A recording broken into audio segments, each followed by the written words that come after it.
Aquí hay un pueblo lindo, aquí hay una comunidad, hay unas mujeres valientes, hombres valientes que defenderán a Colombia.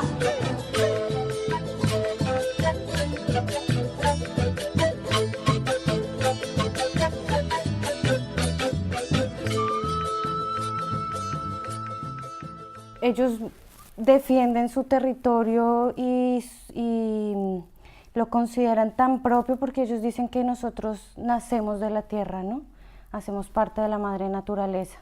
Y cuando no contamos con un buen trato hacia ella, entonces la estamos hiriendo, le estamos haciendo daño. Entonces ellos se consideran, y quienes participamos de esos procesos consideramos que ellos son los guardianes de la madre tierra.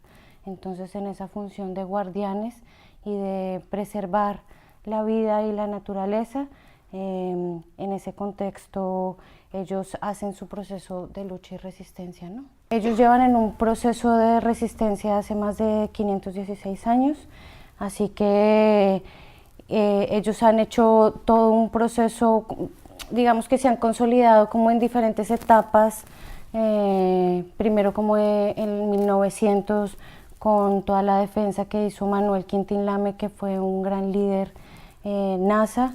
Luego a partir de los 70 cuando se creó el Consejo Regional Indígena del Cauca y formaron su plataforma de lucha. En esa plataforma de lucha se concretan sus acciones políticas, de educación, de recuperación de su cultura ancestral, que es por medio de los rituales que ellos realizan durante todo el año, su recuperación de la lengua, que es el Nasayuwe, porque pues ya sabemos que siempre fue prohibido, ¿no? Entonces están en un proceso con las nuevas generaciones de tener un diálogo a través de su lengua, con movilizaciones. Con las grandes movilizaciones, ellos tienen un gran poder de convocatoria, no solo de su pueblo Nasa como tal, sino de otros pueblos indígenas que también habitan el territorio del Cauca. En ese mismo territorio también habitan afros y campesinos, así que a través de las movilizaciones y de organizaciones sociales que también apoyan esos procesos, se consolida o se materializa de otra forma, ¿no? Y digamos que también con todo el proceso de recuperación de la madre tierra, que es una de las acciones más concretas y donde están más en lucha constante, no solo con el gobierno nacional, sino con los grandes terratenientes, que son quienes tienen las grandes haciendas en esas tierras. Es constante, ¿no? Ellos, los grandes terratenientes, igual ellos lo que hacen, el territorio caucano es muy montañoso y luego viene una parte muy plana que ya empieza a ser el Valle del Cauca. Entonces lo que hicieron fue desplazar a las poblaciones indígenas a la parte montañosa, y lo que están haciendo ahora es decir, no solo nos corresponde la reserva y el cuidado de las montañas, sino de las planicies, porque ahí se concreta el cultivo excesivo de caña de azúcar para la producción de etanol, ¿no? Digamos que yo creo que el fuerte es la caña de azúcar, sí, o sea, el monocultivo de caña de azúcar. Sin embargo, en las últimas exigencias con el gobierno nacional se están ya delimitando unos territorios para la minería, ¿no? Y es en sectores donde ellos los consideran que son ancestrales, es decir, que no pueden tocarse porque es donde están las principales reservas de agua. Pero digamos que por muchas décadas lo que se ha mantenido constante es la producción del monocultivo de caña de azúcar. Bueno, esos son unos debates que además con la Universidad Nacional estamos intentando fortalecer a través de la investigación académica y apoyarlos a ellos, porque digamos que esa injerencia tiene un factor muy grande y determinante, y es el factor político. Es decir, cuando ellos ven que hay una visibilización de alguno de sus líderes, intentan tener herramientas para que a través de de los métodos o del encarcelamiento de alguno de ellos, pues pueda limitarse su justicia, ¿no? Tenemos un caso especial y particular que es el caso de Feliciano Valencia, que nosotros hicimos todo el acompañamiento durante los 2 años que él estuvo en la cárcel. Entonces esa es como una de las figuras más relevantes que hemos tenido y que nos parece que ahí es donde se ve, él tenía ya un papel muy grande a nivel político en el país y encontraron la forma, después de una de las grandes movilizaciones que ha tenido el país, donde participaron más de 12.000 indígenas que caminaron hasta la ciudad de Bogotá y donde se infiltró un miembro del ejército. Digamos, el proceso de justicia especial indígena es hacerlo a través de asambleas y determinar cuál es el castigo que recibe quien cometa una infracción o que vaya en contra de la comunidad, ¿no? Entonces, en esas asambleas, el líder en ese caso era Feliciano Valencia y después fue condenado por el Estado por esas acciones, ¿no?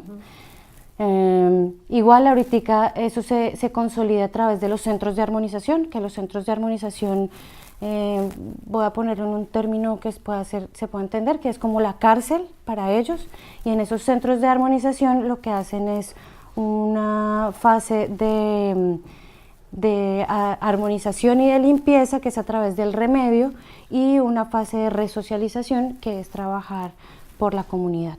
Entonces siembran, trabajan en la cocina, ayudan en la construcción de sus viviendas, digamos que esa es la forma en la que ellos consideran que tienen que juzgarse a su propia comunidad. A partir de los 70s, cuando se conforma ya la plataforma de lucha con el Consejo Regional Indígena, empieza a darse una voz más fuerte de las mujeres.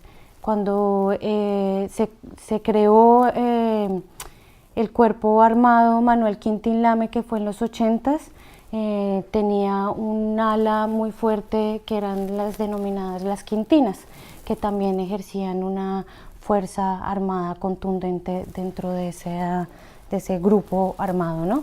Y tenemos a grandes líderes, está Aida Quilcue. Cuando nosotros empezamos el acompañamiento se hizo el cambio de consejerías, y en el cambio de consejerías es una decisión que se toma también en asambleas y por guía de sus mayores o de sus guías espirituales. Y en ese proceso fueron el 50% la constituyó consejeras, que son periodos de 2 años, y ahora yo creo que se está estructurando muchísimo más ese papel de las mujeres, ¿no? Ya cuando trabajas dentro de la comunidad, pues tú ves que ellas siguen cumpliendo un papel de acompañamiento con los menores, ahora con la creación de los jardines para hablar en lengua nasayube, pues están muy presentes ellas con su papel de mujer.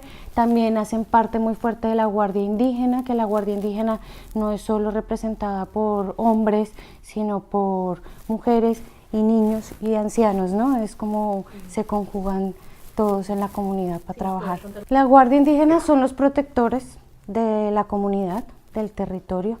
Ellos no tienen ninguna arma física, sino ellos tienen un bastón de mando, que es lo que los identifica, y ellos están muy vigilantes y atentos de cuidar a la comunidad, de respetarla y de garantizar su protección en territorio, en los resguardos. La exigencia primordial cuando se empezaron a consolidar las temáticas en La Habana era la representación de las comunidades indígenas, ¿no?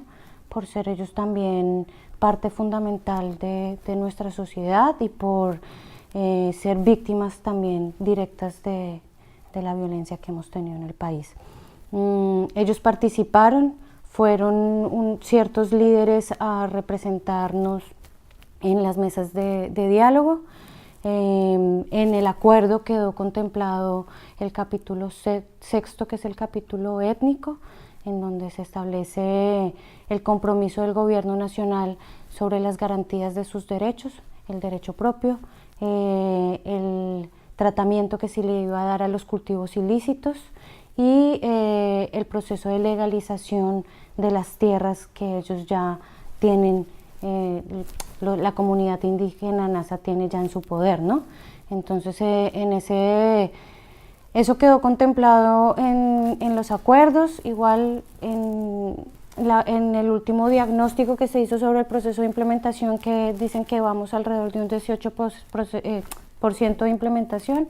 Frente al capítulo étnico no se ha tocado a la fecha, ¿no? El gobierno no se ha centrado en ese tema y son las nuevas exigencias que ya se están empezando a resonar, ¿no? Dentro de las comunidades, es decir, ¿qué va a pasar? ¿No? Ahorita tenemos este año particularmente cambio de presidente, que estamos ahorita en todo el boom político de los candidatos y también del Congreso de la República, así que estamos todos como muy atentos de lo que está pasando. Igual me voy a adelantar un poco y a la fecha ya llevamos más de 120 líderes sociales de derechos humanos y excombatientes asesinados. La semana pasada recibimos la noticia de 2 de sus grandes líderes sociales, uno en Buenaventura, que era un representante afro, y hace 3 días fue el asesinato de un miembro de la comunidad indígena en Veracatío, que reposan en el Chocó. Así que seguimos, es doloroso recibir este tipo de noticias cuando intentamos que haya un cambio estructural en el país y cuando lo que estamos recibiendo es más violencia, ¿no? Más inseguridades.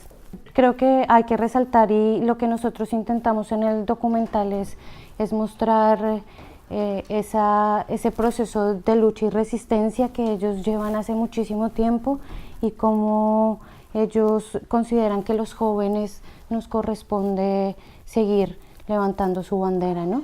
Seguir resistiendo.